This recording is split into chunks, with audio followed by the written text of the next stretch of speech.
Hello and welcome to the podcast. I'm Tim and I'm a composer, and this is a very special edition of the podcast because it's the 10th one, number 10 already. Can you believe that? Well, number 10, special occasion. We have a very special piece of music for us to explore today. Here we go. It's the spring of 1804. In a rented apartment in Vienna, and a 33-year-old composer takes up the copy of a symphony he's finished not long ago, and he attacks the title page. The page carries two names, his own, of course, at the bottom, but at the top, the name of the man the piece was dedicated to. He scrapes at it, and that second name, he scrapes at it so hard that his scraping device, whatever it was, his pen, his nib, whatever, goes through the paper. There's a hole in the paper as a result, and you can go and see that hole in that piece of paper in Vienna today. That seems a strange story, but that symphony is Beethoven's third symphony, known as the Eroica Symphony, and the name that he scratched out, apparently so violently, was the name of Napoleon Bonaparte. So that story, in some form a bit like that, gets retold almost every time this symphony is put on. And we're going to spend some time on this story a bit, because the version everyone knows is perhaps not quite what happened, but the story isn't really why the symphony matters. What matters is that this is the piece of music where the symphony stops being one form and becomes something new, something completely different. This piece is probably the dividing line between the symphony of the classical world and the symphony of the 19th century and what the symphony became. So you might remember, back at the beginning, episode 1, the first episode of this podcast, we talked about Beethoven's first symphony, and we left him in 1800. Now, the name Beethoven in 1800 didn't mean what it means now. Now it's a hugely significant, world-famous name. But in 1800, he was known in Vienna, yes, a little bit, and he was known primarily as a pianist. He was the man you invited to your house so that your guests could watch him improvise. And there are accounts of people being actually reduced to tears by his skill at improvising. As a composer, he was very promising, he was very prolific, I suppose. He was expensive to hire, and he was slightly difficult to deal with. He had published a set of 6 string quartets. He had written 2 piano concertos, various piano sonatas, and a symphony in 1800, his first symphony. And that symphony had been received as a good piece by a talented young man working in the manner of Haydn and Mozart. And he had patrons, he had a career. He had, by the standards of a musician at that date, an enviable position. Nobody thought he was going to change the direction of Western music, really Western civilization, perhaps we could say. 4 years later, he wrote the Eroica Symphony. So something happens in between that first symphony and this Eroica, and that something isn't pleasant. By 1800, Beethoven had been going deaf for about 2 years and had told nobody about this.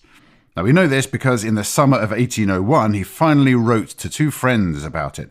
One was someone called Franz Wegeler, a doctor he had known since his time growing up in the city of Bonn.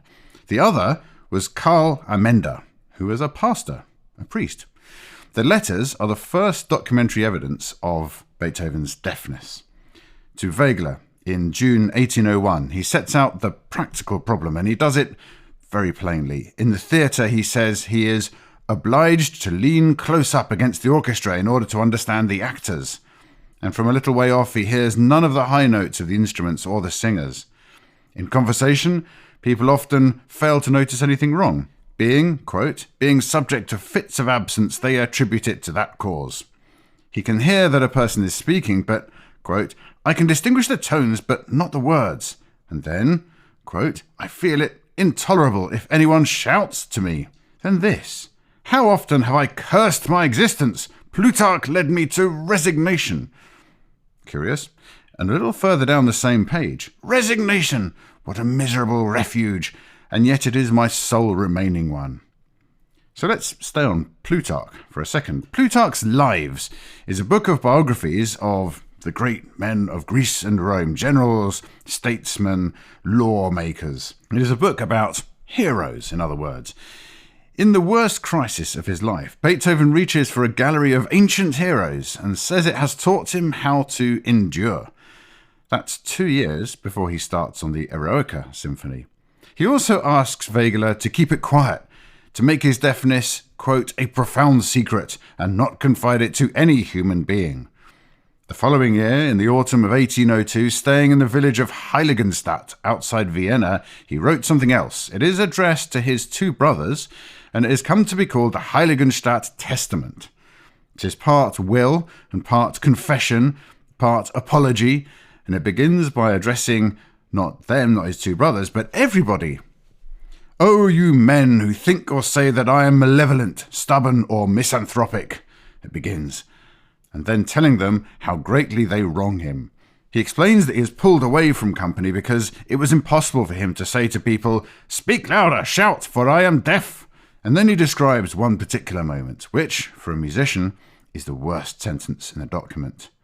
"What a humiliation," he writes, "when someone stood beside him and heard a flute in the distance, and I heard nothing. Or heard a shepherd singing, and again he heard nothing." Such incidents, he says, brought him to the verge of despair and, quote, "but little more and I would have put an end to my life. What stopped him was the work. Only art it was that withheld me. It seemed impossible to leave the world until I had produced all that I felt called upon me to produce." He never sent this will in the post. He folded it up and kept it among his papers, and it was found after he died 25 years later. There's one more thing from around this period, and it's probably the most quoted sentence in Beethoven's life that actually he never wrote down. He's supposed to have said that he was only a little satisfied with the work he had done so far, and that from now on he was going to take a new path. This phrase, a new path. He didn't actually write it in a letter, and he didn't say it to the man who reported it. He said it apparently to a violinist friend called Wenzel Krumpholz, and the person who wrote it down was the Austrian composer Karl Czerny, decades afterwards.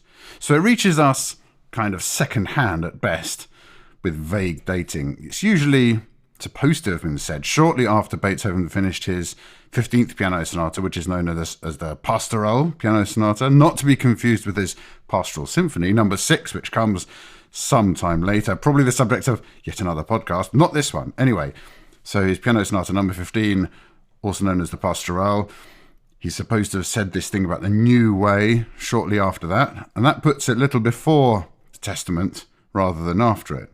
The German way of saying this is also much plainer than the English. The phrase is einen neuen Weg, and Weg is a way or a road. Einen neuen Weg, einschlagen, is an everyday German idiom, meaning to strike out in a new direction, the sort of thing anyone might say about changing jobs, for example. In English, it has been translated as a new path, a new way, a new road, and a fresh start. And in most of those translations, it sounds a bit more like a kind of a manifesto, perhaps, something much more dramatic, which in the German idiom, it doesn't really. So Karl Czerny, assumed the remark pointed at the 3 piano sonatas of Beethoven's Opus 31, a collection of 3 piano sonatas, although perhaps you could say that Czerny would think that. He was a pianist. He might think these are new and a new way. Others have argued for a set of violin sonatas of the same period, and this argument about what is meant by this neuen Weg, this new way, has been going on for 150 years or more without any resolution.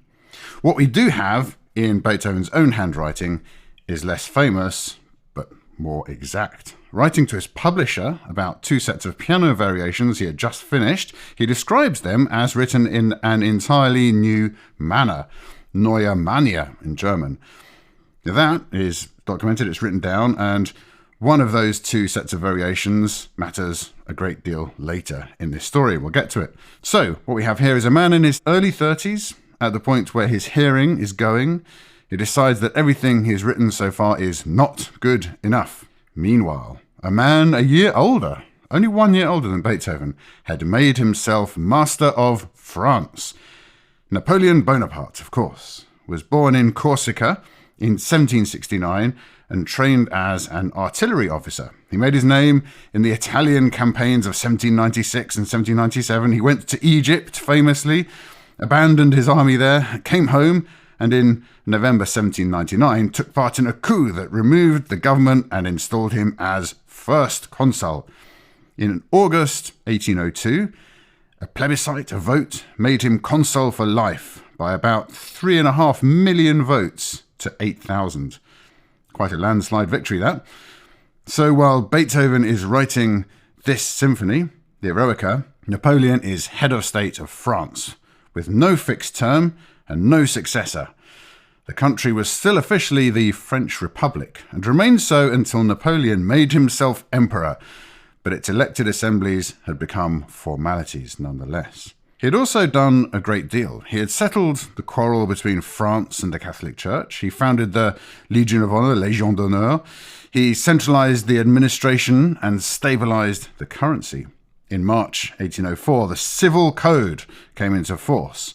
This is a body of law that swept away feudal privilege, made everyone equal before the law, secured property rights and guaranteed religious toleration, and which is still, to this very day, the foundation of French law and of the law in a great many other countries too. And it's this is the attraction for a certain kind of educated German of Beethoven's generation.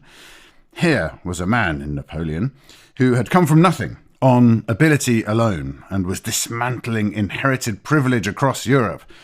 Careers were now open to talent. Napoleon's own version of that was that he was the French Revolution and that he would defend it. Beethoven was not unusual in feeling the pull, the attraction of that. A great many German writers and thinkers had welcomed the revolution, the French Revolution, in the early 1790s, and then transferred their hopes to the man who appeared to be consolidating it, i.e. Bonaparte. Hegel, the philosopher Hegel that is, who was born in the same year as Beethoven, watched Napoleon ride through Jena on October 1806 while the town was under French occupation and a day before the Prussian army was destroyed nearby in a famous battle. And Hegel wrote to a friend, "I saw the emperor, this world soul, riding out of the city on reconnaissance." He goes on about the sensation of watching one man concentrated at a single point, sitting on a horse, take hold of the world and master it. This was, as you might expect, not a settled view, and in Vienna it was close to unsayable. Austria had fought this man Napoleon twice and lost twice at Campo Formio in 1797 and again at Luneville in 1801, surrendering its own territory each time. To the court Beethoven's patrons belonged to, Napoleon was not a liberator. He was an enemy, he was a threat, and he was an enemy that kept winning, kept defeating them. So you can imagine how they must have felt about Napoleon and how they would feel about anyone who supported Napoleon. A few weeks before he made himself emperor, Napoleon did something that changed a great many minds. French troops crossed into Baden, which was a neutral territory. They seized a Bourbon prince called the Duc d'Enghien, took him back to France, tried him through the night, and shot him at Vincennes on the 21st of March 1804. The Austrian ambassador in Paris wrote home that he doubted whether the dismay caused by the trial of Louis XVI even could equal what he was now seeing around him. The 21st of March 1804 is also the day this civil code came into force. So the law that guarantees that every French citizen was equal before the courts and would be tried by settled procedure fairly took effect on the same day as a kidnapping from a neutral state, an overnight trial, and a firing squad. Bit of a contradiction there. So Beethoven was not the only man in Europe revising his opinion in 1804, and the opinion he had been holding was, in Vienna, a pretty awkward one to have to begin with. So, the short answer to where the idea of the Eroica came from is that Beethoven had a politics, and that his politics came from Bonn, from where he grew up. Bonn in the 1780s, it wasn't a backwater. It was the seat of an elector, Maximilian Franz, who we met in the first episode of the podcast, and he was the youngest brother of the Emperor Joseph II, and who ran Bonn along reforming lines, the same reforming lines as Emperor Joseph II, in fact. There was a university, newly founded, where Kant was taught, Immanuel Kant, there was a reading society, the Lesegesellschaft, where the professional and merchant classes and the more liberal nobility met to read newspapers and argue and discuss amongst each other and debate. Beethoven's teacher was a member of that society, and so was Count Waldstein, who you might remember from that episode, the man who paid for Beethoven to go to Vienna. Among the people lecturing in Bonn was a former Franciscan monk called Eulogius Schneider, who taught literature, and he was, by all accounts, a spellbinding speaker. Beethoven subscribed to a volume of his poems. So did the Elector. Schneider welcomed the fall of the Bastille in print, and was gently eased out of Bonn for saying that. He went to Strasbourg, he joined the Jacobins, became a public prosecutor, sending people to the guillotine, and was then guillotined himself in Paris in 1794. And that is the atmosphere Beethoven grew up in. So in 1790, at the age of 19, he was commissioned through the Reading Society to write a cantata on the death of Joseph II. And that's a piece in praise of an enlightened monarch who abolished serfdom and censorship. It's the first substantial thing that Beethoven wrote, and it's kind of a political statement. Then Beethoven moved to Vienna in 1792, and Vienna, very different proposition to Bonn. The new emperor, Franz, ran a police state with a large network of informers and with serious censorship. In 1794, there were trials of alleged Jacobins in the city. A composer with Republican sympathies and aristocratic patrons had every reason to keep his opinions to himself. He was not always very good at that, however. In the autumn of 1806, for example, he was staying at Prince Lichnowsky's estate in Silesia when the prince asked him to play for some French officers who were dining there, and Beethoven refused. There was a furious row, and he left the house that night. The words he is supposed to have sent afterwards to the prince are these: "Prince, what you are by accident of birth. What I am through myself. There have been and will be thousands of princes. There is only one Beethoven." I'm supposed to have said that. Quite something. He also kept, Beethoven this is, a bust on his desk of Lucius Brutus, of course, who is remembered for assassinating Caesar. So, Napoleon, in about 1800, is a man who came from nothing, made his name in the army of a republic, and appeared to be exporting the abolition of hereditary privilege across Europe. For someone with Beethoven's opinions, that's clearly a very compelling figure. But there's one kind of little wrinkle to this hero worship. The French had cost Beethoven money. When their armies moved on the Rhineland, the Elector of Cologne fled. The Bonn court was dissolved, and the salary that had been paying Beethoven in Vienna stopped. The revolution he admired in principle had in practice removed his employer and his money. Years later, during the French occupation of Vienna, a French officer who was also a music lover recorded Beethoven saying that he admired Napoleon's rise from such a low beginning and that it suited his democratic ideas. The same man recorded him saying also that he had wanted to see France before France acquired an emperor. So that brings us back to the title page of this new symphony. So let's start with the object, because unlike everything else in this story, it still exists. You can go and see it. A copyist's score with Beethoven's corrections all over it. The title page reads Sinfonia Grande, and then on the second line, somebody has gone at the paper with a blade or some sort of scraping instrument until the paper gives way. The words are damaged, but you can still just about make out what they would be. And they would read Intitolata Bonaparte, meaning entitled Bonaparte. So we have Great Symphony entitled Bonaparte. And then, lower down on the page, underneath his own name, there is a line added in pencil in Beethoven's handwriting, and this one is faint but also still readable. Geschrieben auf Bonaparte, written on Bonaparte or about Bonaparte. That was actually never removed, surprisingly enough. So this piece of paper, this title page, tells us two things. He took the dedication off the piece with some force, but he left a note underneath saying who it had been written about. What the paper can't tell us, of course, is exactly when he did it or what he said while he was doing it. And for that, there is a story, and the story comes from someone called Ferdinand Ries. Ries was Beethoven's piano pupil, and he was only his piano pupil, not also a composition student. Ries paid for his lessons by working as Beethoven's copyist, so copying out his music into parts. This, by the way, is a very laborious part of a composer's work. You've written the piece of music, you've turned it into an orchestral score, perhaps, and then you have to copy it out, because, of course, in those days, there aren't computer programs, there isn't a handy printer in the corner, you can press print and get reams of parts coming out of it. None of that. It's all done by hand, in ink, and it takes a long time. Actually, I'm old enough as a composer to have been composing and producing parts and scores in the days before this was really very easy to do, even in the modern era. And so I have had to copy out parts for musicians to play from the score, which I've also written out by hand. It does take a long time. You get very annoyed when you make a mistake. It's difficult. And so people employ copyists whose job is to do that. Nowadays, copyists also exist, but they're copying into computers and they're working at a far faster rate than people did in Beethoven's day.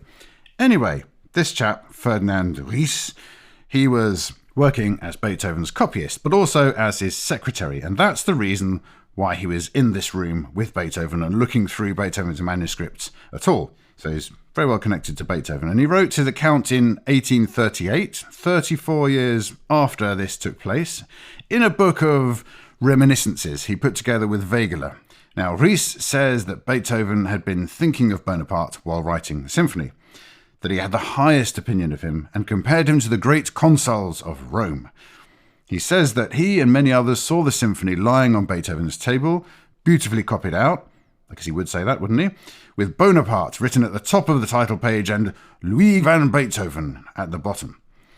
He says that he was the one who brought the news that Bonaparte had declared himself emperor. And he says that when he had given this news, that Beethoven flew into a rage and said that so he is nothing more than an ordinary man, and that now he will trample on the rights of man and serve only his own ambition, that he will set himself above everyone and become a tyrant. Then Beethoven went to the table, took hold of the title page, and according to Ries, tore it in two and threw it on the floor. So that's a very dramatic scene, but it doesn't match the evidence of this piece of paper. Ries talks about the page being torn in half and copied out again, but the page we have was scraped. I mean, clearly with some anger and with some force, with a metal instrument of some kind, but it wasn't torn in half. Beethoven lost his temper often enough that the substance of the story is totally believable, but, 34 years is a long time after something's happened, and a man going at a title page with a knife or metal scraper makes a bit of a duller story than a man tearing it in half. And the dating has a bit of a problem as well, because Napoleon declared himself emperor in May 1804. In August, 3 months later, Beethoven wrote to a publisher offering him the symphony and said that its title is really Bonaparte, and he's still calling it that at that point. He can't have missed the news. Vienna had the news of Bonaparte declaring himself emperor within days, and the city talked about very little else. It was a huge, huge piece of news. And because the Habsburgs, of course, in Vienna, took it as a direct challenge to themselves. Emperor Franz, was already Holy Roman Emperor, but that title was elective. It depended on elections among the German princes, and it was looking, less secure year by year. If the Corsican artillery officer was going to be an emperor, Franz wanted a title nobody could vote him out of. So, on the 11th of August 1804, he proclaimed himself Emperor of Austria, a country which, until that morning, had not existed under that name. 2 weeks after that, Beethoven wrote his letter still calling the symphony Bonaparte. So what probably happened is a bit messier than that story. The news would have reached Vienna in May. The city is full of it. Everyone's gossiping. Ries walks in with the news, finds Beethoven in the sort of temper he was in regularly, and he gets the full performance. The rights of man, the tyrant, all of that. Beethoven goes at the title page, and then he calms down and perhaps carries on much as before, because he still thinks of the piece as the Bonaparte Symphony. There is a publisher to write to, and 400 ducats already agreed with a prince. So that's how I imagine it might really have gone. Because Beethoven never really let it go either. 6 years later, he made a note to himself that his Mass in C could perhaps be dedicated to Napoleon. And when the news came of Napoleon's death on St. Helena in 1821, Beethoven's reported to have said that he had already written the music for that catastrophe, meaning the funeral march in this symphony, which we'll come to in a bit. Now that last quote that last story, I should say, comes to us through someone called Anton Schindler, who was Beethoven's secretary at the end of his life, and the least reliable source probably in the whole of musical history. He forged about 150 entries in Beethoven's conversation books to make himself, Schindler, look more important. So perhaps we take this thing about the death of Napoleon, essentially, we take this story as a nice story rather than as real evidence, perhaps. What we can say, however, is this. Beethoven certainly seems to have admired Napoleon. He became angry with him, sure. He took the dedication off the symphony, and he did that destructively, in a temper. But he never quite let go of the association. And that's a kind of, for me, a bit of a more human set of facts than the version where the Democrat renounces the tyrant and walks away entirely. Because there was also money involved.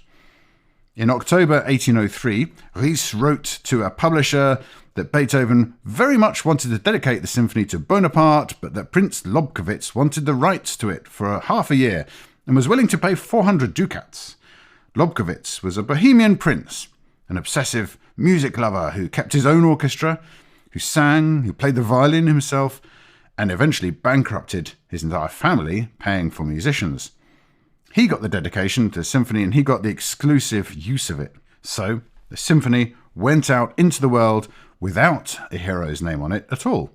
When the parts were published in 1806, the title read Sinfonia Eroica, composta per festeggiare il souvenir di un grand'uomo.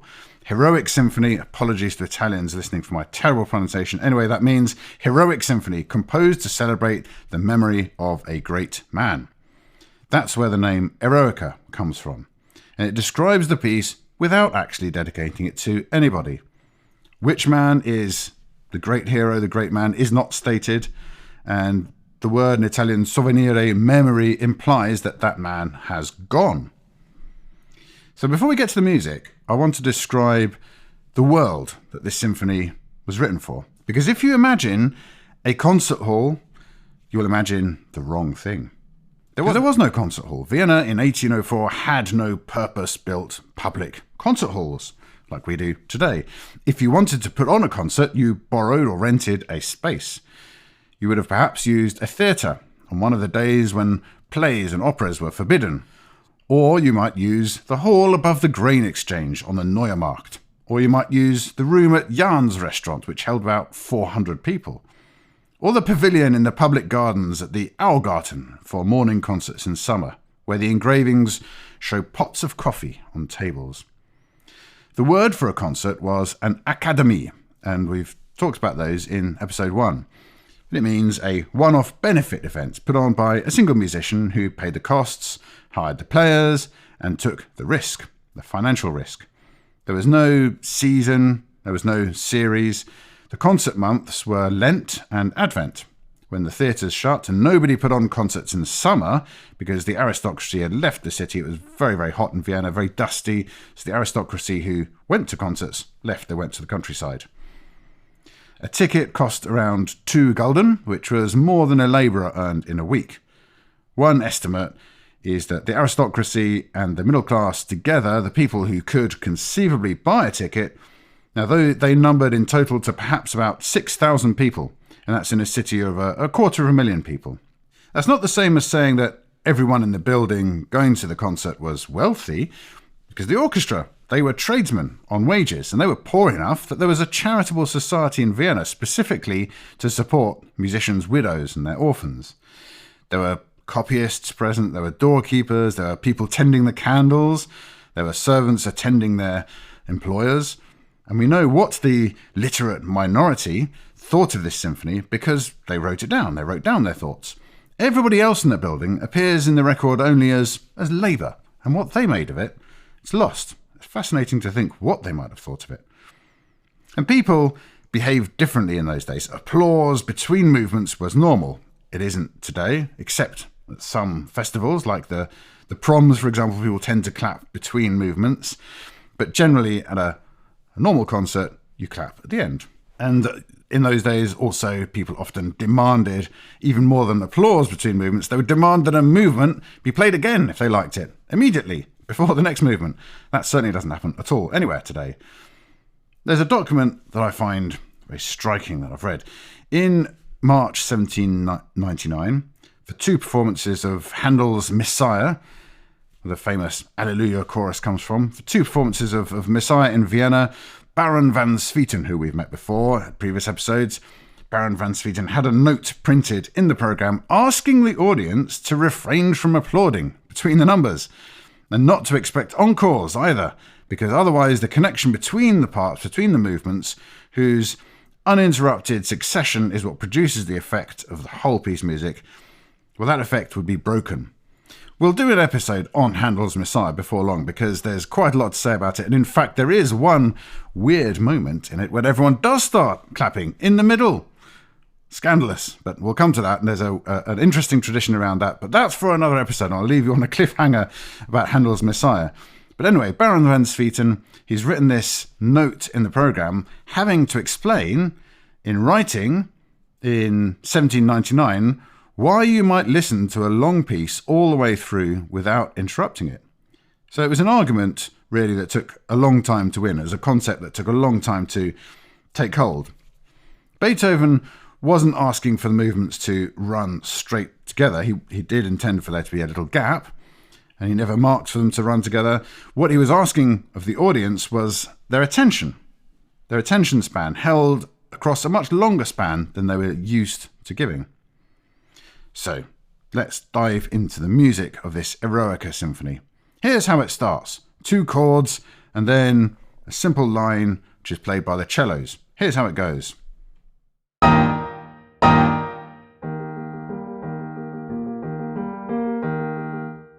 Those 2 chords at the beginning, those big sort of hammer blows, they matter quite a lot, actually. They're both chords of E flat major, hammered out very loud, and they settle immediately the question of what key we're in before the music has properly started. There's no introduction, no ambiguity, nothing to discuss. This is E flat major. These are the 2 chords. Bang, bang, there we go. Now that's not a tune. A tune is a complete thought. It's something you could sing at someone. Mozart writes tunes. What Beethoven gives you in this melody here is an arpeggio. It's the notes of the chord of E flat major, one after another, which is about the plainest material available to a composer. And building an entire movement, as he does, out of arpeggios rather than melodies, well, that might sound familiar. It's not in itself a new idea. We've met it before on this podcast. Remember the episode about Haydn's Farewell Symphony? It does very nearly that in its first movement, with hardly anything you could really call a theme. And of course, Haydn was the model Beethoven had grown up with. He was his teacher for a short time. But what is different here is what happens next. So this line, this sort of melody built up from an arpeggio, it carries on downwards and it arrives at a strange note. So here's the same tune, and listen to where it ends up.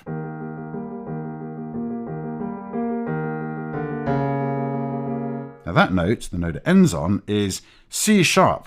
Now this might not mean much to you if you're not well versed in music theory, but C sharp does not belong in the key of E flat major. It doesn't belong to the key that those 2 big bang chords at the start had just sort of nailed down. What it does is it works a bit like, shall we say, a pun.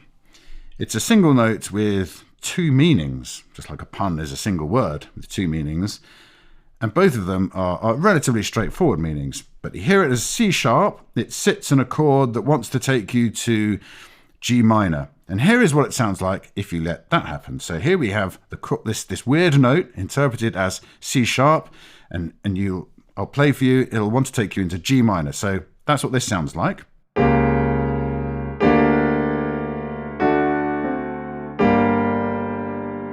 Or you can say that this note is not C sharp, but it's D flat. Now on the piano keyboard, C sharp and D flat, they're the same key. So therefore, to the ear, that sounds exactly the same. But the 2 names, they're different because of context, in what that function of that note is, what it's doing, where it's going.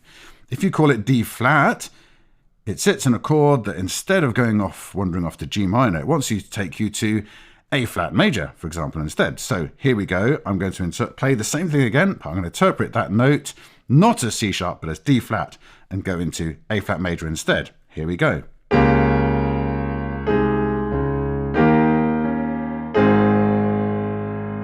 So, two directions that the same note, the same punning note, can take you to. Both of those are perfectly respectable directions. Any competent composer of the day could have written either. An educated listener would have heard both possibilities as soon as the note arrived. But Beethoven takes neither approach. He leaves it hanging, this C sharp, or D flat perhaps. He's written it as a C sharp, but you can't hear that it's C sharp. You just hear this note that's an unresolved pun that's ambiguous. He leaves it hanging. The violins come in off the beat at the same moment, so the key and the pulse as well, the beat, are both made uncertain within seconds of a beginning, this bang, bang, these two chords that couldn't have been more certain.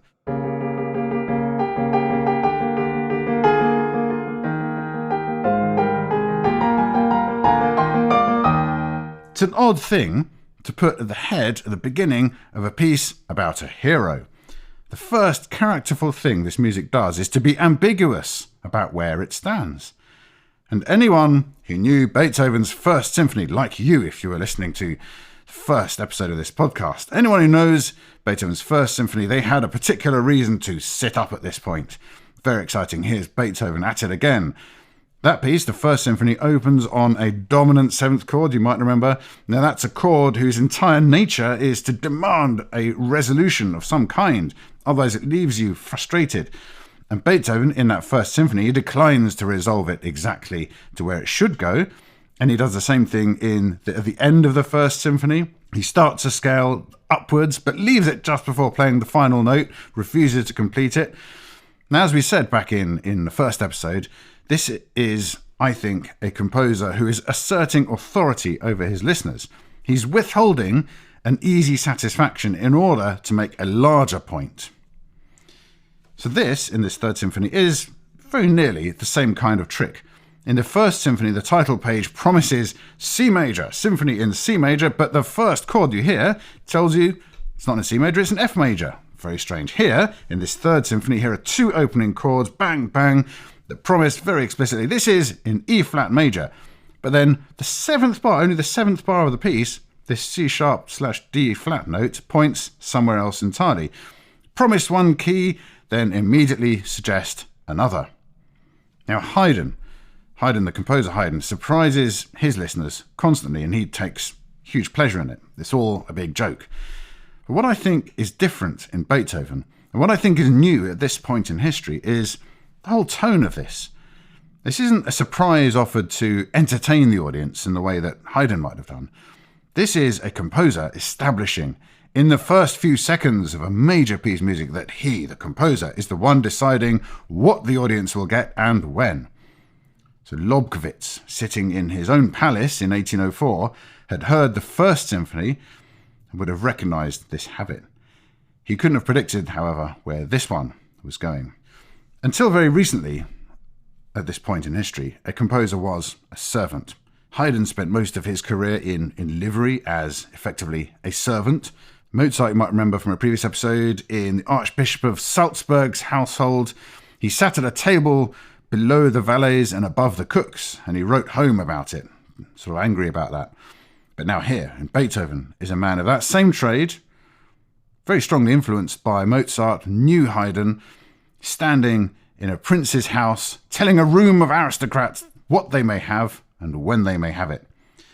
Now, we cannot know that that's the case, of course, just what I think, and he never wrote anything to that effect down on paper. And in the Vienna of 1804, it would have been a foolish bit of paper if he had written down to leave it lying around. But this is one of the things that notated music can do. The music gets written down, fixed on paper, and still keeps a secret from us. We have to think what it might mean. Beethoven is an early exponent of that. And in the 19th century, but just at the beginning of this 19th century now, Beethoven's Third Symphony, the whole 19th century made a big fashion of this. And later, In the 20th century, this would actually become dangerous. The composer Shostakovich spent a career putting things, his ideas, his deepest ideas, into symphonies, and perhaps putting things into those symphonies that would have finished him, perhaps caused him to have been dragged off and killed or sent to a distant labour camp somewhere, had he said them out loud. But this idea of putting things in music which you cannot say in words can also be tender, as with the composer Elgar, perhaps, who built a set of very famous variations around an enigma, but then he declined for the rest of his life to explain it, what that enigma or mystery actually was. Beethoven spends the rest of this first movement dealing with what this note, this C sharp or D flat, does. This is a different idea of what your musical material is for, and it's why Beethoven needs space, he needs time, he needs to write a very large first movement. Consequences take time to draw out. It also changes the job you have to do. If your material is a beautiful melody, your skill is invention, it's melodic invention and what you do with that melody. If your material is a plain shape, just an arpeggio with a fault in it, a C sharp or a D flat, your skill is in construction. Beethoven's main sketchbook from these years, it survives. There are 91 pages in it, and it's not a tidy book about the Eroica. The symphony shares this book with the Waldstein Piano Sonata, an opera that Beethoven abandoned, and the first numbers of the opera that became Fidelio. Also, his triple concertos, various songs, and the earliest ideas for what turned into the 5th and 6th symphonies.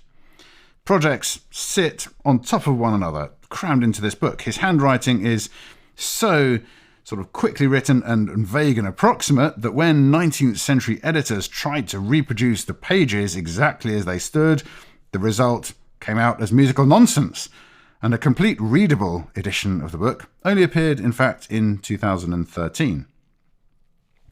What this shows about Beethoven's method, I think, is really useful. He works in continuity drafts. He writes a movement straight through as a single line, beginning to end, and then he does that again, and then he does that again and again. So you can watch him getting the shape of something wrong and then fixing it. Some of the early attempts that you can look at of his piece of music look strange enough that some scholars even call them blunders, mistakes. A couple more things to say about this first movement. What's missing from it? His first and second symphonies, in fact, both open with a slow introduction.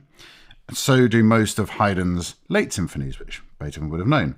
A slow introduction has a social function. It gives an audience that's still talking, still settling down, gives them a chance to settle before the proper piece of music begins. And Beethoven removes this whole idea. Just 2 chords and the piece has started straight away. He's dictating to the audience of aristocrats how they should behave. Consider also what a slow introduction does. It's sort of a once upon a time kind of introduction. It eases you in. It gives you a moment to arrive. It sets a scene at a comfortable pace. 2 hammered chords, bang, bang, let's wake up. It's a different device altogether. It's a far more urgent idea. And in this room, as I said, it's kind of close to rude. The convention was that you finished your conversation during the introduction. And here there is no introduction to finish it in, just 2 loud bangs drowning you out, saying, shut up, perhaps. I do wonder if that's what we're hearing, in fact. The composer telling a whole room of aristocrats to be quiet. Second thing to note about this movement, which is very famous, is what the horn does. French horn. Near the end of sort of the middle section of the music, it's worn down to almost nothing. He uses the material over and over, and he almost wears it down to nothing. The violins are murmuring on a chord that is just trying to resolve somehow. But before that chord resolves, a solo horn comes in with the opening theme. But it's against the wrong harmony. It sounds like a mistake. I'll try and play this for you now on the piano so you can see. It'll start off with the violins or the piano murmuring away in one key, and you'll hear the horn entry coming in apparently the wrong key. Here we go.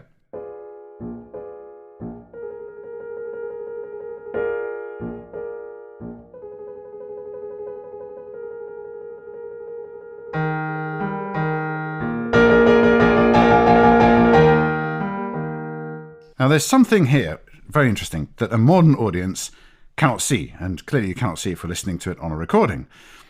But it changes what this moment might mean, if you imagine it through.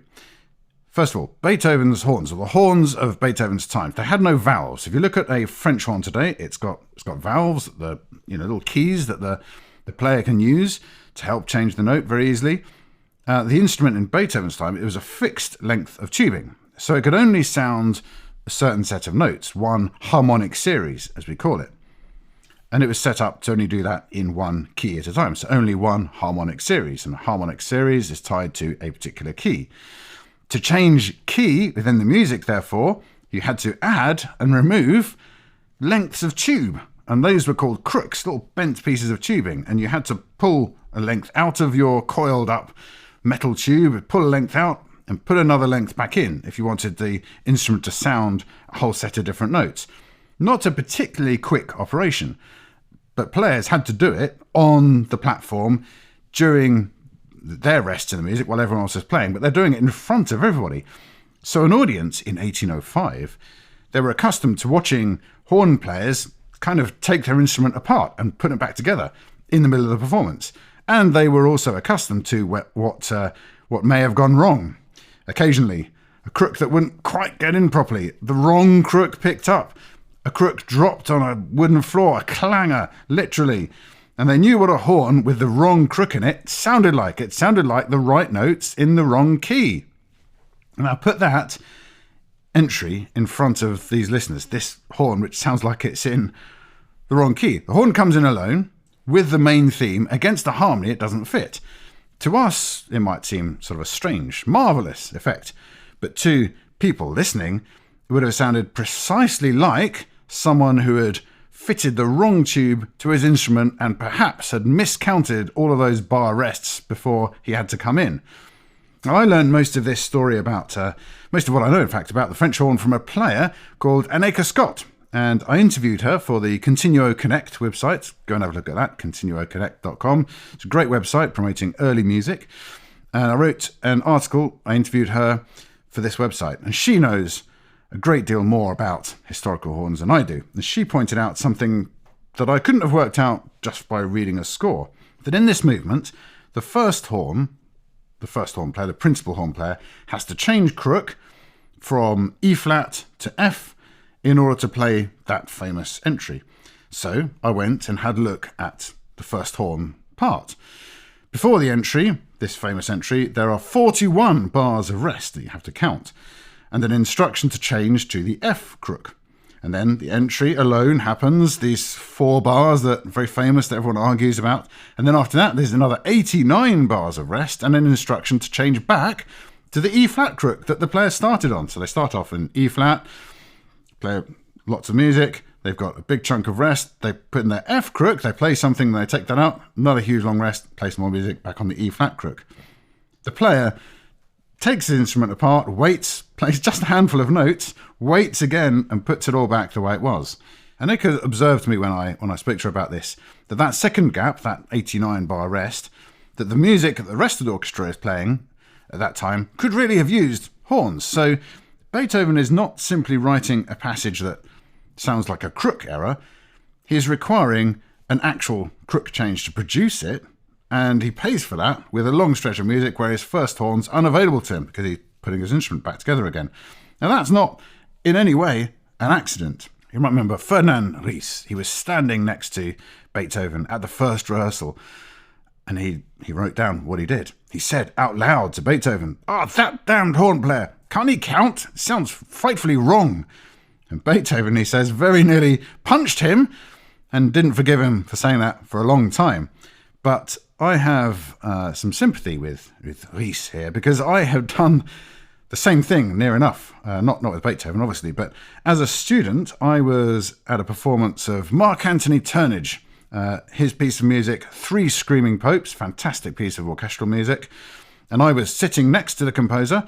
It was a big honour. I'd done a little bit of showing him my compositions earlier in the day, but apart from that, I hadn't really done anything to earn this great honour of sitting next to Mark Anthony Turnage in this concert hall. And we listened to his performance of his wonderful music, Three Screaming Popes. Now, the piece ends with Now, this isn't Beethoven, this is 20th century music. The piece ends with a loud held cluster on the piano, so as though the player had fallen onto the keyboard or bashed down on all the keys with their entire arm. That sound is sustained underneath a short, loud chord from the rest of the orchestra. So the orchestra goes this bang, and you hear this ringing sound of all the notes at once on the piano. I thought for a moment it's an accident. I asked him, whispered, has something gone wrong? Totally crass thing to say, and my toes still curl when I think about this. But I have actually used that same effect myself since, because it's a great effect. And of course, was not a mistake by Mark Antony Sternage. This whole business about the French horn is not a mistake of Beethoven. It's just great music. There is a difference between the two, between Turnage and Beethoven. I don't think Turnage was setting a trap. For him, what he's done, it's dramatic and it's exciting and it's unusual and it's sudden, but it's a texture, it's a colour, and I simply misheard it. Beethoven's horn entry is another matter entirely. Bringing the theme in against the wrong harmony, apparently early, after 10 minutes of making his listeners uncertain about where they are in the music. Now this looks more like someone who knew precisely what he was doing to the people in the room. End of the first movement, we're now into the second movement of the Eroica Symphony. Now this second movement is very famous, like all of it, but it's a funeral march. Not a symphony movement that is sad, but an actual funeral march. Funeral march is functional music. It's written to be walked very slowly to. It's in a slow duple time, counting in 2 in a bar, because people are walking and they've got 2 legs, of course. And the tempo is the tempo of a slow military step. It's in a minor key. It typically would have a middle section in the major called a trio, which is the moment of consolation before the march in the minor key returns. That's a conventional funeral march. And it's full of dotted rhythms, long note, short note, that is. Dum, da-dum, da-dum, snapped very tight, often sharpened further by the players than the notation strictly asks for. Now all of that does several things at once. That imitates drums, and the drums at a military funeral were muffled with cloth to dull them. But it also points backwards in time. This dotted figure, dum, da-dum, da-dum, that was the signature of the French overture, the music that announced the entrance of a king a century earlier. And by 1804, it carries that ceremonial, antique weight with it wherever it goes. Now, played strictly, which is how Beethoven wants it to be done, these rhythms, they're the opposite of a dance. This is a funeral, and a funeral for somebody of consequence. Beethoven's funeral march is in C minor, which is related to the E-flat major of the first movement. It's a related key. Now, the low strings in this have a figure in them which is, I think, unmistakably a drum. I'll attempt to play this on the piano for you. Here we go.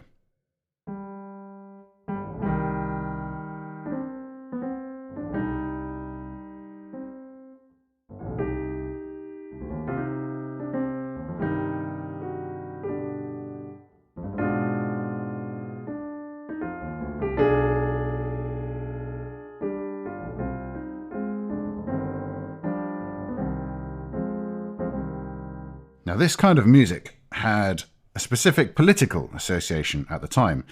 In revolutionary France, there had been an enormous public appetite for civic funerals, huge open-air ceremonies for the martyrs of the revolution, and composers had written music for them, marches for wind bands to play in the street. Putting one of those into a symphony, that's not a neutral decision.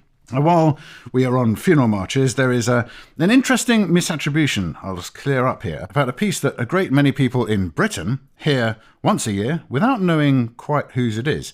So every November at the Cenotaph in Whitehall, in the centre of London, during the Remembrance Day service, during the laying of wreaths for the dead of the Great Wars, the massed bands play a slow march. Now, it's called Beethoven's Funeral March No. 1, but it's not by Beethoven.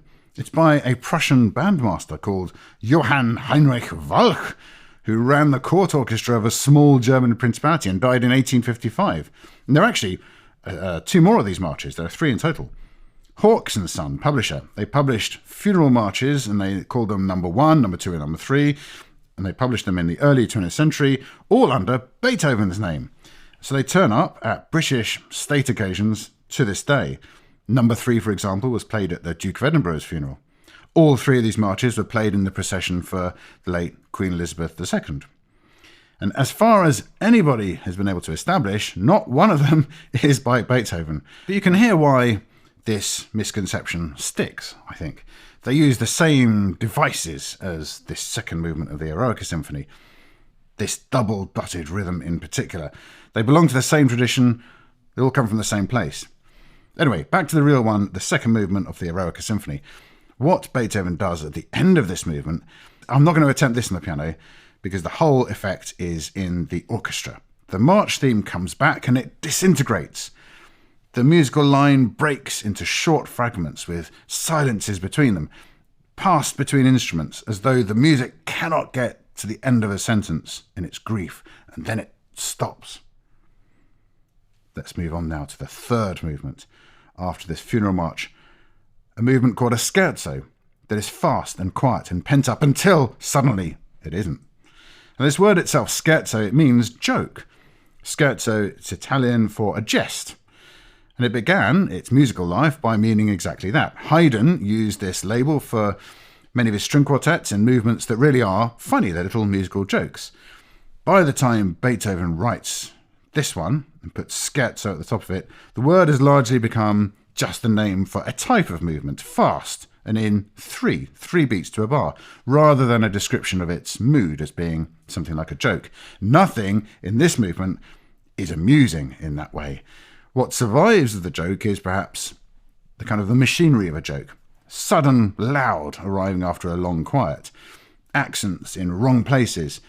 The timing of comic effects, but applied to something that really is not comic at all. So what is a scherzo doing in a symphony? Well, the shape of it is inherited. The third movement of a symphony had been, conventionally, a minuet. And a minuet was a real dance from the suites of dance musics that symphonies grew out of. Now those dances, these minuets, they come with a middle section called a trio, after which the minuet was played again. So minuet, trio, minuet. Now the trio was there for practical purposes. It gives the dancers a contrasting passage before the steps of the dance come round once more.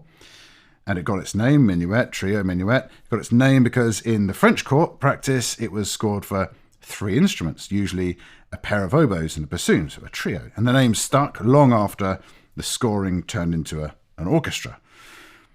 But then the minuet historically became a scherzo, which nobody can dance to. It's too fast, and the music that had been a background for a ball or for a dinner becomes the thing everyone in the room is supposed to be listening to. So it has to be much more substantial.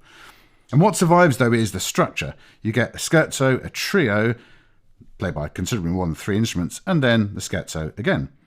So Beethoven keeps that shape, but he uses it for much more than dance steps. So his trio is here, he makes a big decision about who's going to play in it. He writes there prominent music for 3 horns, and this trio is essentially a piece for them. There are other instruments played besides, but these 3 horns are very prominent. Now they're unusual. It's unusual to have 3 in particular. To see why, you have to know how brass instruments were understood, interpreted at the time. Horns always came in pairs. You'd either have 2 horns or 4 horns. And they always had, because the instrument descends from the hunting horn, and hunting horns were used in pairs. And the whole association of the horn is with the outdoors, with the hunt, with the earthly, with the physical. A pair of horns in an orchestra carries that with it. However, the other brass instrument that's very prominent is the trumpet. Trumpets, they're the opposite, really, of the sense, the meaning of horns. The trumpet is the instrument of kings and of God. That's not a coincidence, because in most of Europe, the right to employ trumpeters was restricted to the nobility. Trumpets appear either alone, one solitary instrument sounding a call, or in a group of 3. So 1 like a god or a king, or 3 like the Trinity, the Holy Trinity perhaps. If you look at Baroque ceremonial music, 3 trumpets and drums, that's the standard formula for the divine and the royal. So here, rather than 2 horns or 3 trumpets, Beethoven adds a 3rd horn. He doesn't add, a 3rd trumpet. He enlarges the section associated with the hunt and with the outdoors, and he leaves the section associated with kings exactly as it was. So he needed 3 horns for the trio, and 2 wouldn't have given him the texture. But he had the option of something grander, 3 trumpets perhaps, and he didn't take that option. Very interesting to think about why he chose to do what he did.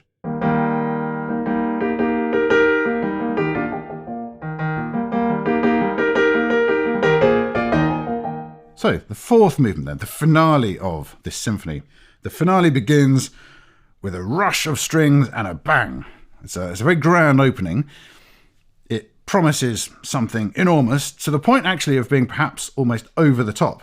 You imagine the curtain going up, the grand curtain going up, the orchestra announcing, here comes the thing you've been waiting all evening for, and then, after this huge grand opening where you expect something grand to follow, to enter through this great curtain perhaps, where there should be a grand tune, a grand moment, we hear a little bass line, all on its own, kind of quietly.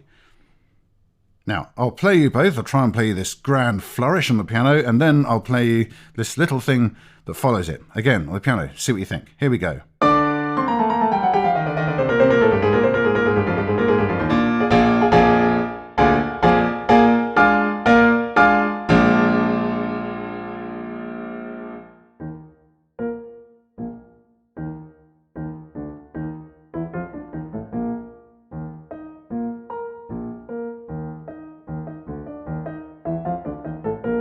Now that second thing, that little line after the grand flourish, that's not the theme, that's the bass line of the theme, played on its own, sort of plucked by the lower strings in the orchestra, without the melody that it's there to support. It's kind of thin, it's spare, it's kind of faintly comical perhaps. It sounds like an accompaniment waiting for something to accompany. After the grandest possible announcement, in walks the servant, and the master is nowhere to be seen. If your reaction is that, well, this is an anticlimax, maybe that's correct. I think it's designed to be. And it gets interrupted twice. The whole orchestra breaks in very loudly with a short 3-note figure, as though somebody's knocking hard on a door, or perhaps banging on a table to be heard, interrupting this little bass line.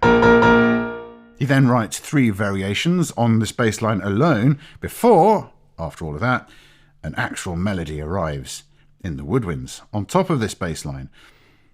Here is the moment, I'll play it for you, that it turns up, and you'll recognise the bass perhaps. You can see what it was for. Here we go, the theme arriving over the bass.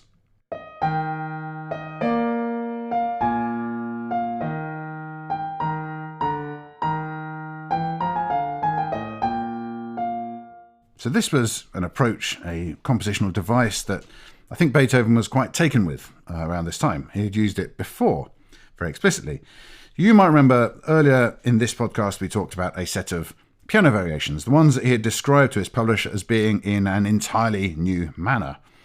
So the second of those, he headed the opening section with a phrase that means in English, introduction with the bass of the theme.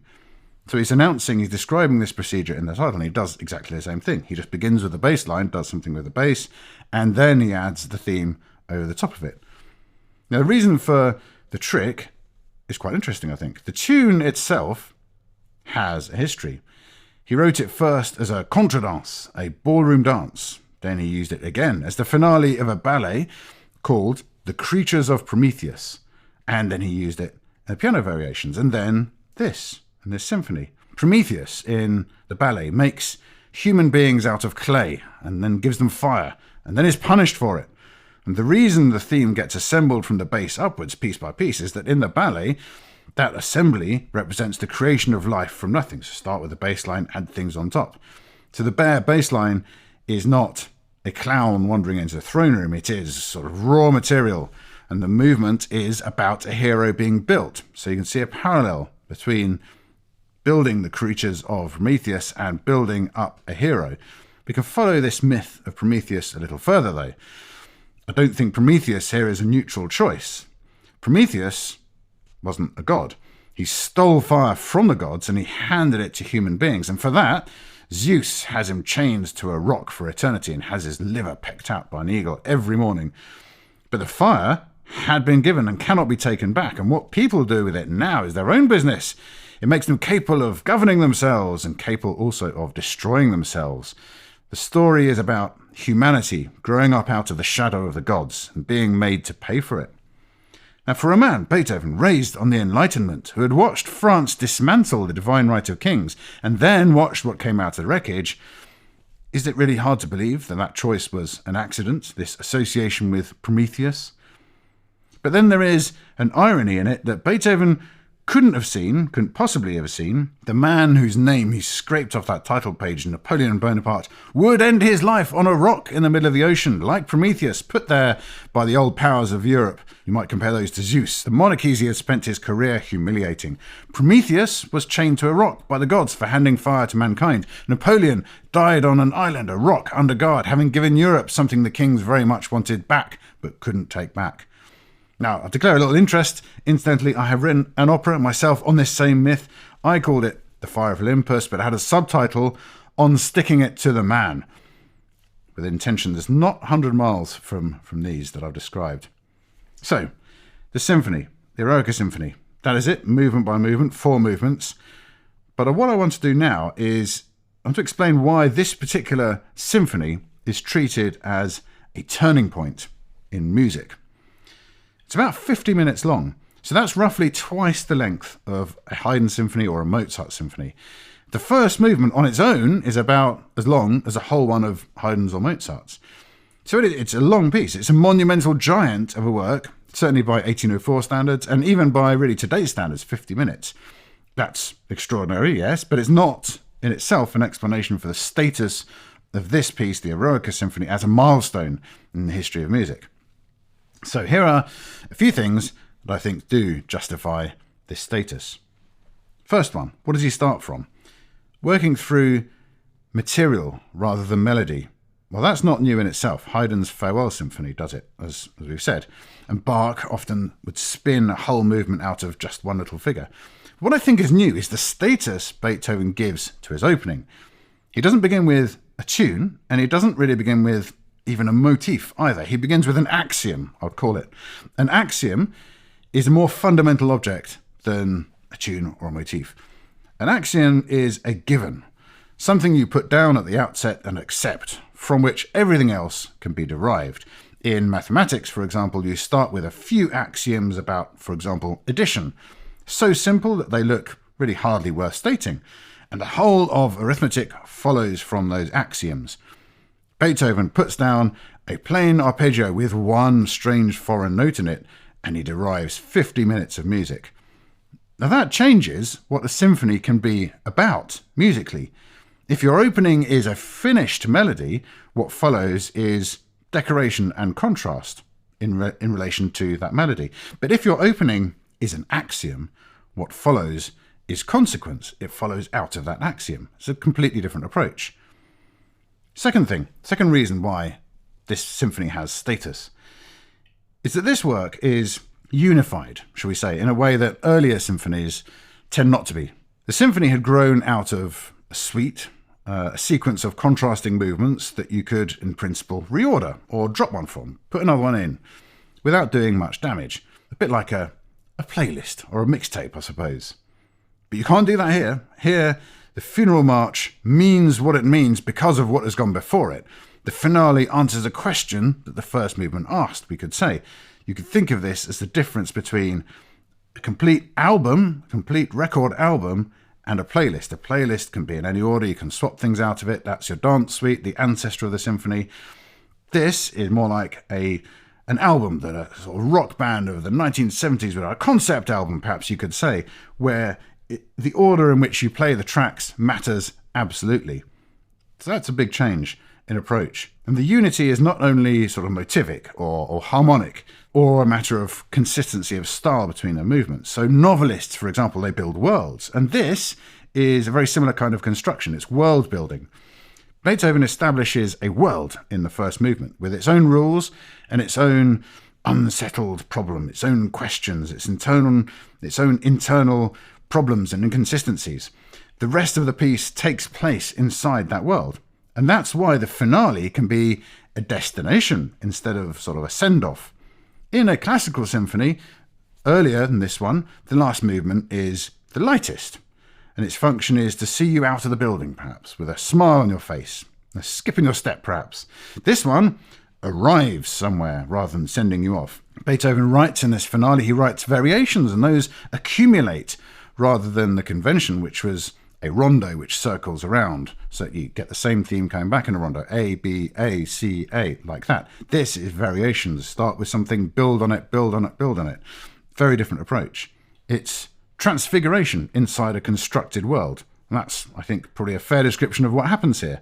And then every symphony that ends that way descends from this one, this Eroica of Beethoven.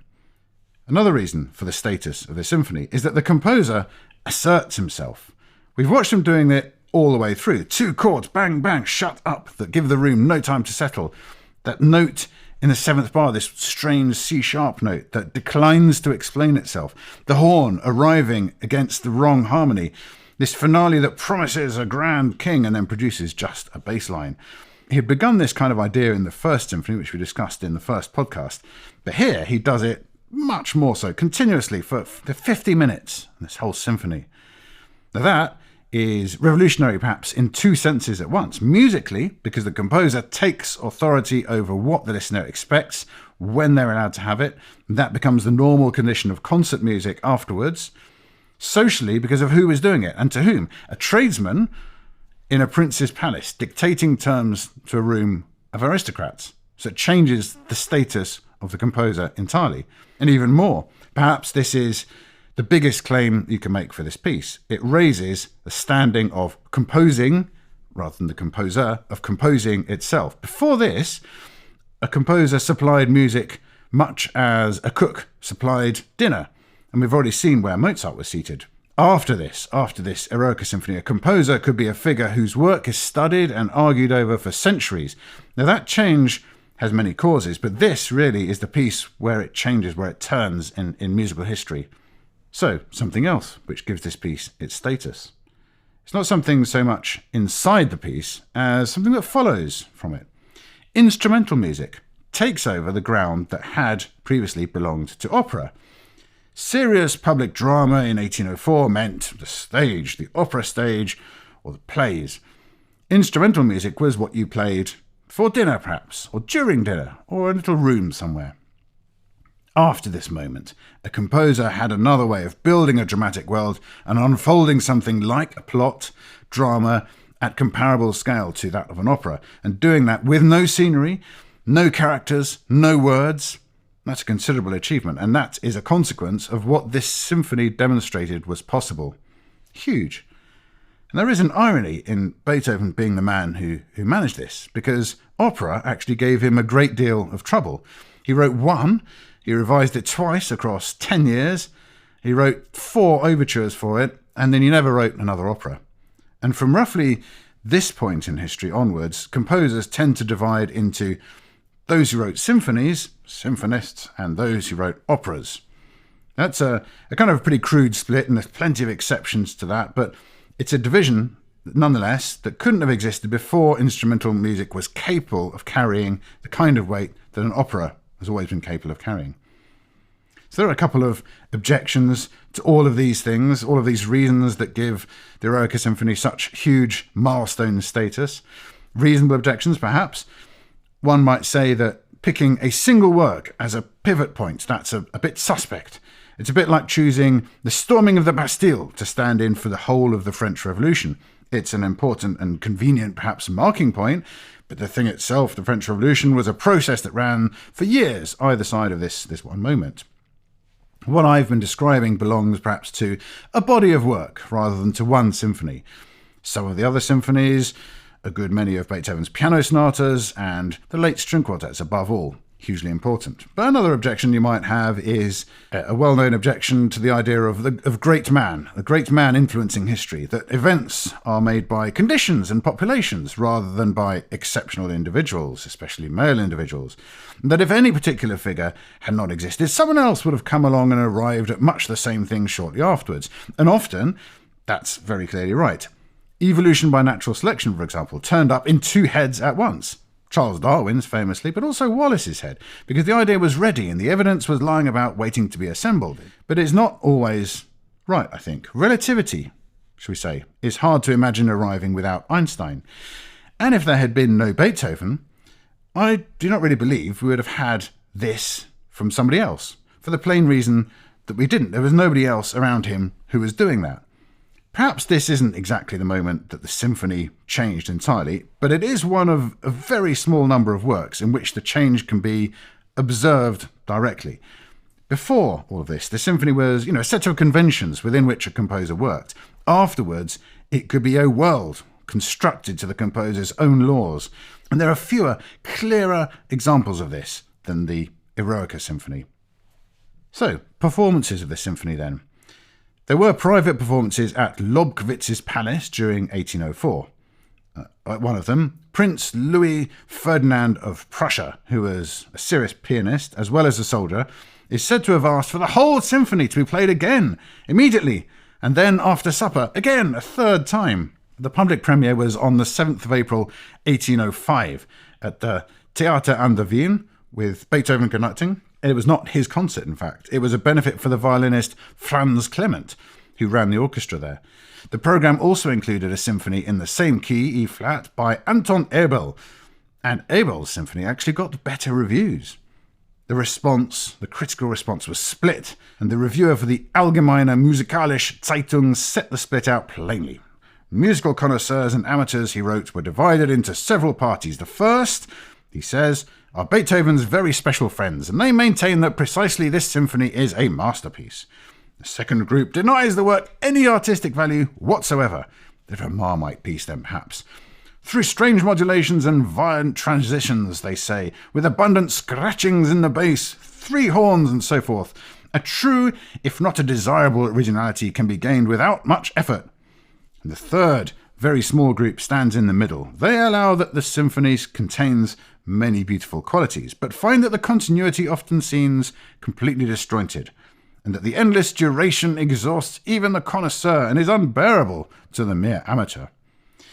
Well, there you go. Another notice in the same paper called it a long composition, exceedingly difficult to perform, and described it as a broadly expanded, bold and wild fantasia. Karl Czerny, the Austrian composer, remembered someone shouting down from the gallery at the concert that he would have given another kreutzer if the thing would only stop. A kreutzer was the smallest coin in circulation, 60 of them to a gulden, and the gallery naturally was where the cheapest seats were, right at the top. So the peanut gallery, throwing peanuts or throwing kreutzers. Beethoven's response to their complaint about the length of the symphony was that if he wrote a symphony an hour long, it would be short enough. He also suggested, more practically, that it be put early in the programme before the audience got tired. Which brings me to something I've wondered about for years, really. If you were sitting in that theatre in April 1805 and you wanted to hear the Eroica again, you had no way of doing it. You couldn't demand it was played again and again after supper in a public concert like this. There's no recordings, there's no broadcast, obviously, very few performances, and for years to come there was not even a published score that you could go and read if you could read music. So how does a piece like this build a reputation? Well, several ways, actually. The first is arrangements. The orchestral parts came out in 1806, but within about 6 months the piece existed as domestic music. A version for piano duet was published in Leipzig in the spring of 1807. In April of that year, the Vienna newspaper advertised an arrangement made for a piano quartet at Beethoven's insistence, although he had actually asked for a string quintet. Publishers sold these to households as a matter of course. So people didn't just go and listen to the Eroica, they played it. They played it in their front rooms, probably quite badly. Knowing a symphony at that time meant having had, your hands in it. You tried to reconstruct it yourself.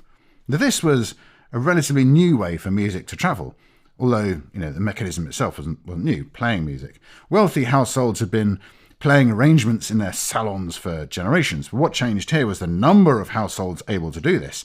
The piano was becoming an ordinary thing for a middle-class family to own. Every instrument sold was another room the symphony could reach. Music spread not because there were more concerts, but because there were more pianos. Another reason is the press, the newspapers. In 1798, the publisher Breitkopf and Hartel founded a weekly musical newspaper in Leipzig, the Allgemeine Musikalische Zeitung, the same paper whose review of the premiere I was quoting a few minutes ago. It was edited by a man called Friedrich Rochlitz. Apologies to Germans listening for massacring this poor man's name. Anyway, it ran for 50 years. Goethe subscribed to it.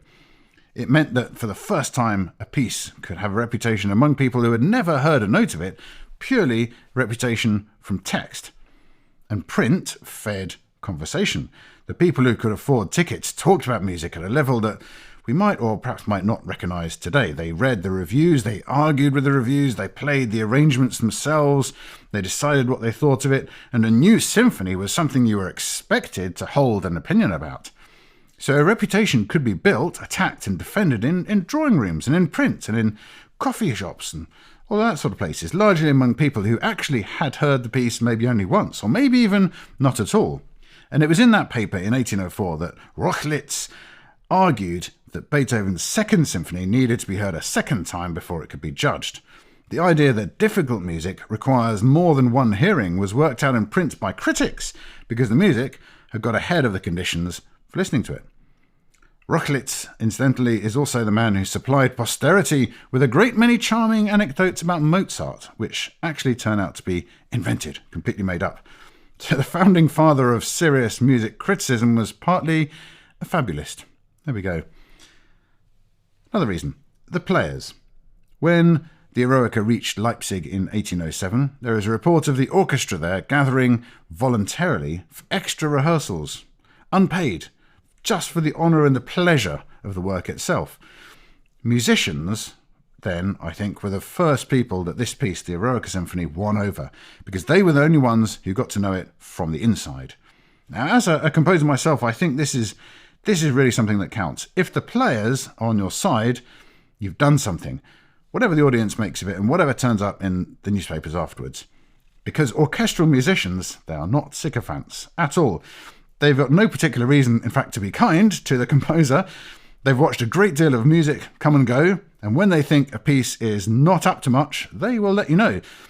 There'll be a little remark in the tea break, perhaps. There'll be some kind of exaggeration in the rehearsal, your own tune parodied back at you from who knows where, you can't quite make out, a mistake that is not entirely an accident, perhaps. An orchestra giving up an unpaid evening, on the other hand, is the opposite of all of that. And it's the strongest verdict on this symphony, I think, from anywhere in these years.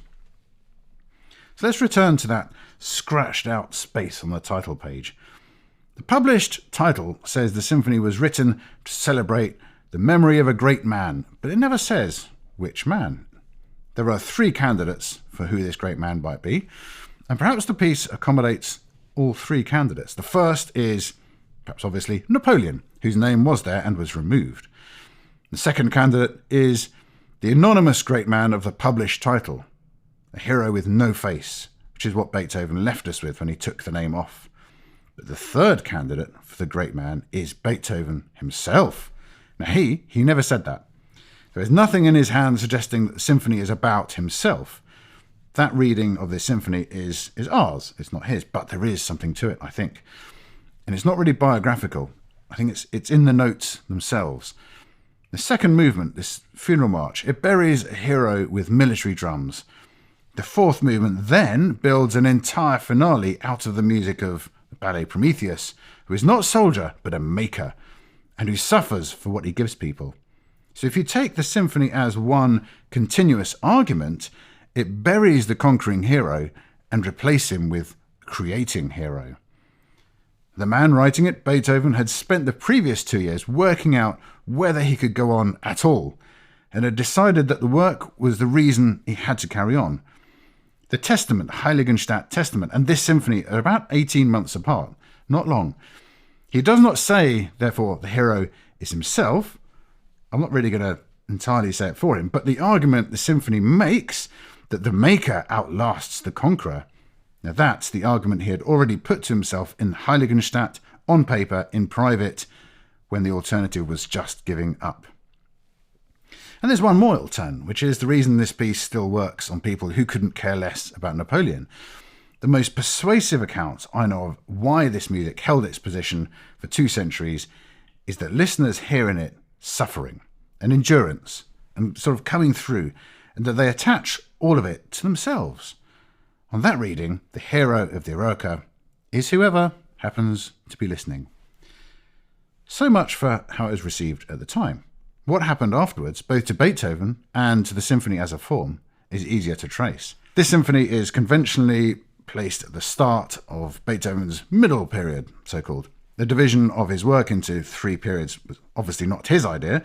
It was tidied up by writers decades after he died, and the boundaries are kind of pretty rough, shall we say.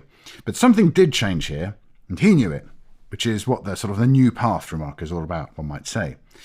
The influence of this work is easy to trace. I'll do it quickly. The symphony as a vehicle for an argument rather than just entertainment runs straight from here through composers such as Berlioz, Schumann, then Brahms, Bruckner and Mahler. The heroic narrative, the funeral march inside a symphony, the finale as the goal rather than at the exit. All of it starts here. Wagner eventually argued that Beethoven had exhausted what instrumental music could do, and that drama therefore had to return, which is the whole opera question sort of coming back round. So everything I mentioned here is going to be in the playlist for you to listen to. There are a few examples here this time. I've put them 4 examples in an order they were recorded, in chronological order, because I think the journey between them is quite an interesting one. So we'll start with a recording of Herbert von Karajan and the Berlin Philharmonic, 1962. There are later recordings, but I'm going to pick the 1962 one. This is a large modern orchestra, full weight, beautifully drilled, absolutely fantastic musicians. Important recording. It's 1962, Karajan, Berlin Philharmonic. Next one, Leonard Bernstein of the Vienna Philharmonic in 1978. It's even broader, even heavier perhaps, and it takes the funeral march much slower than anyone else. Third example I've got for you is Roger Norrington and the London Classical Players in 1987. So if those previous examples were big and heavy and broad with modern instruments, this is kind of the opposite. He uses period instruments, so instruments of Beethoven's time, with gut strings instead of metal strings on the instruments. No sort of continuous vibrato to the strings. The first and second violins were on opposite sides of the platform, so you can hear them sort of answering each other. And Beethoven's own metronome markings are taken extremely seriously, and that makes this recording fast. Roger Norrington sadly died last year. He spent much of his career arguing that these metronome markings in Beethoven's music, written down by Beethoven himself, were not mistakes, because the usual line is that Beethoven's metronome was faulty or something, or that his deafness confused him, and that the numbers are simply unplayable at that speed. But Norrington's answer was, no, they're perfectly playable if you use the forces Beethoven actually had. A small orchestra, gut strings, with perhaps allowing the players to be just that little bit more agile, valveless brass, hard sticks on the timpani, no continuous vibrato. Take away all of that extra heaviness that's added, the inner parts become more audible, and the fast tempos stop sounding like a stunt which confuses everything, and they start sounding much more alive. So I actually got to speak to Roger Norrington once, and I found him incredibly convinced. You weren't going to have an argument with him and win about any of this. Not that I did, because I happen to think he's right. But anyway, he was in public very combative about all of this, and he changed the way a great many orchestras would play this music of Beethoven, including plenty that have never even touched a period instrument. They'll play this way with modern instruments. So, the 4th recording I've got for you is Paavo Järvi and the Deutsche Kammerphilharmonie Bremen. It's recorded about 20 years ago, so that's a modern instrument chamber orchestra, much smaller orchestra, playing with everything that the period movement of Roger Norrington had worked out. And that's roughly where mainstream orchestras have ended up. So it tells you how perhaps the argument's been settled. But starting off with Karajan, Bernstein playing with big orchestras, in Bernstein's case incredibly slowly, through to Norrington incredibly quickly, and then now this modern version. But the best way to hear this piece, of course, is not on a recording at all. If you get the chance to hear the Eroica Symphony live, you must take that chance. An orchestra of 60 people in a room with you, it's a completely different physical experience from anything coming out of loudspeaker or headphones. I know that Concert tickets are not always cheap, but I think they're a good deal cheaper in real terms than the 2 gulden it cost in 1805. And you'll not have to go and listen to Anton Abel first. So, you go and listen to the Eroica Symphony, ideally in 2 of those versions, or even all 4 of those versions, so you can hear how much of a difference the approach of a conductor makes. I'll go and work on the next podcast, number 11. Bye for now.